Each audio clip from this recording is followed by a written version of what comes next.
வணக்கம் நேர்களே, AKSC group YouTube சேனலுக்கு உங்களை அன்புடன் வரவேற்கிறோம். நிலக்கடலை ஏல விலைகளை பற்றி இப்போது பார்க்கலாம். மதுரை மாவட்டம் விடத்தக்குளம் சாலையில் உள்ள திருமங்கலம் ஒழுங்குமுறை விற்பனை கூடத்தில் 26/8/2022 வெள்ளிக்கிழமை நடந்த ஏலத்தில் 1662 கிலோ நிலக்கடலை 1,44,820 ரூபாய்க்கு கொள்முதல் செய்யப்பட்டது.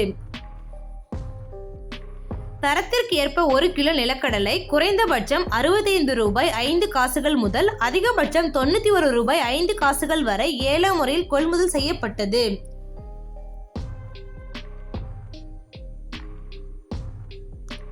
மேலும் தகவல் அறிய திருமங்கலம் ஒழுங்குமுறை விற்பனை கூடத்தின் கண்காணிப்பாளர் திரு வெங்கடேஷ் அவர்களை 9025152075 என்ற எண்ணில் தொடர்பு கொள்ளலாம். இந்த வீடியோ உங்களுக்கு பயனுள்ளதாக இருந்தால் லைக் செய்யுங்கள், அனைவருக்கும் ஷேர் செய்யுங்கள். நன்றி, வணக்கம்.